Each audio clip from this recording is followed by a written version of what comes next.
Hello, this is Grant Hughes of Grant Hughes Investigates on YouTube.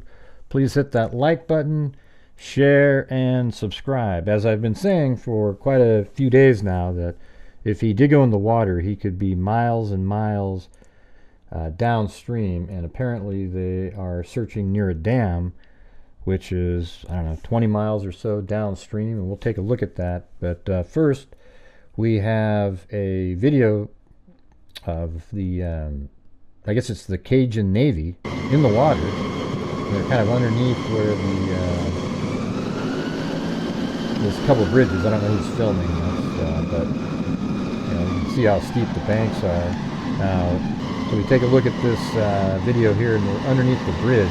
Now, there's other video out there today that shows just how treacherous it is. If he had just walked a little bit down underneath that bridge and step forward, he would fall 15, 20 feet down straight, and then it goes right into the water. So currently they're underneath, I believe this is the second bridge. This is the area where he likely would have gone into the water. Okay, there's those cylindrical storage containers on the other side of it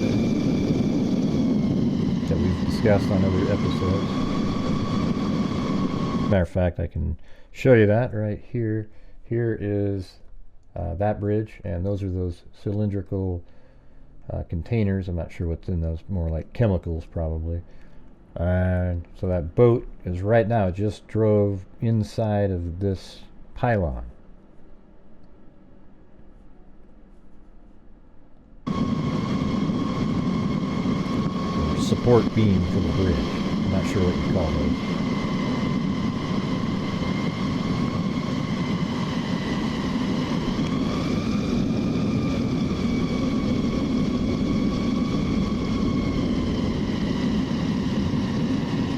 I'm not sure why there's so much focus still around by the bridge. I think if he went into the water, he was way downstream. The river was much higher, and he would be way further down. It was going 3-4 miles an hour at that time. Not sure what's going on the screen now, but they're looking in the water. Probably just have to double check, make sure. But look how steep that is right there. Alright, so let's take a look at, that was on WKRN. So let's take a look at what the river looks like all the way down. So here we are. If he went into the water right here, he would drift this direction. And right there, I mean, I guess there's some spots that he would maybe could stop for a little bit, but would eventually go around. And there's different places. I would be checking next to any kind of structure that's there and see if he is floating downstream, that he stopped next to one of those and hasn't been able, his body hasn't been able to drift past. I mean, it's unfortunate terms that you have to use to discuss this, but you got places like this. Here's a little island, and then just all the way downstream. Now look how clear it gets, where there's almost nothing in the way. And we're going way downstream. Let's get to north-south oriented here. So there's a spot there where a bridge can open up to allow larger ships to come through. And currently we're right there. So right in this area.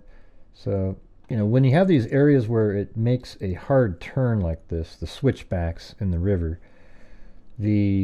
that's where a body has more momentum coming against the far bank. And if there's any branches or trees falling over in the water, that's where a body could get trapped.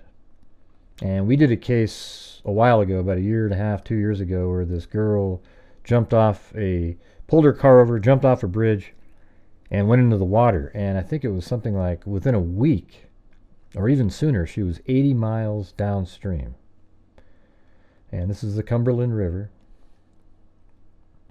And look how just clean in terms of no debris in the water for somebody to get trapped on. It's really clear. So he literally could have just kept going downstream. Now, the maps here don't get they're very unclear. So you can still follow it though. It goes around. Now it's clear again. And again, the river is absolutely just smooth. Normally you see snags, and I don't know if it's really high at this point. This is in November of 2023, this satellite image here. So it's not too long ago.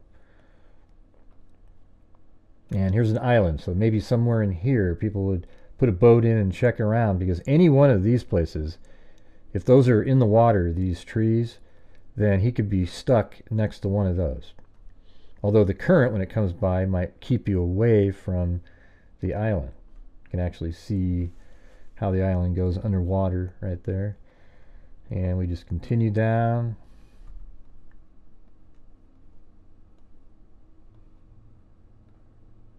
And that looks like I bet you that used to be part of the river, like an oxbow happened there. And here it goes, continues on down. Again, hardly any structures in the water. Right here, he would come around probably closer to this bank and then around. And then here's the dam, right here. So there's a huge search going on right now in this area. So apparently this is a place where his body would have a difficult time getting past. And it makes sense. I guess what we could do here is to get a measurement. So let's start right here. And we'll just start measuring it and go back the same direction we just came. Alright, let's do this. And it's just going to be rough, right down pretty much the center of the river.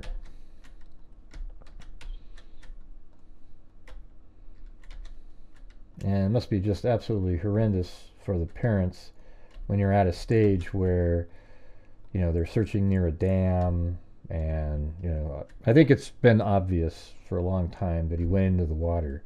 How he got into the water is still something people are debating. Was there any nefarious activity of how he got in there? And it sounds like law enforcement doesn't believe there was. So a lot of those things that we heard were just rumors that turned out not to be true. So we're just going to continue to put the line in the river here, and we'll figure out exactly how far downstream. Let me move this back into here. There we go. Like that.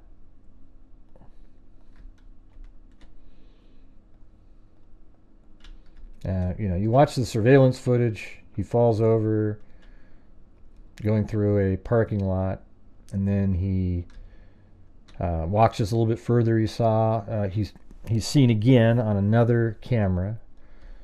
Then he walks a little bit further and he goes through a crosswalk, and then just moments after that he is seen by a police officer's body camera, and he doesn't make it any further down the street after the second bridge. So maybe 300, 400 feet past the officer, he goes down. Maybe he did go to the bathroom. Some people think maybe he walked through a little opening in the fence to go to the bathroom, and if he did, he may have stepped too far and fallen down into the water. It's right below the bridge there, right where his ID was found. Makes a lot of sense.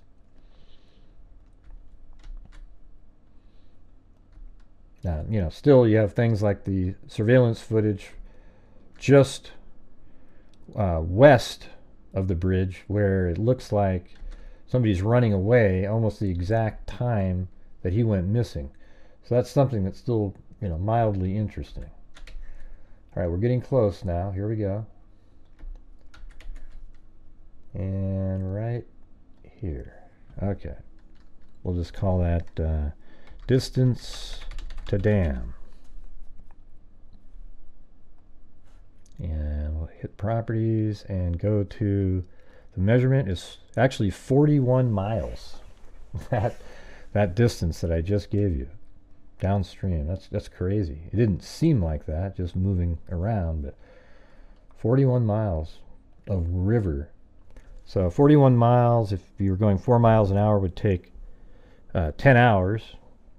And he's been missing for 3 weeks. So he could be a hell of a lot further than that, but this might be where they think he would stop. So they're probably going to get some underwater graphing and sonar equipment to put down there and see if they can find him. But man, what a absolute nightmare this is.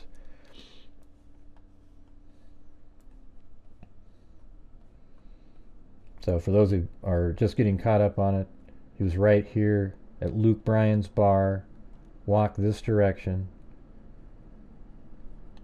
and comes right by here, and then he falls and sort of hits his head on the ground. Then he gets up, he's a little shaken, walking this direction. He's seen on surveillance right there at 9:45 and 57 seconds. Then he passes this crosswalk at 9:47, and then he makes his way over to here, and he continues around.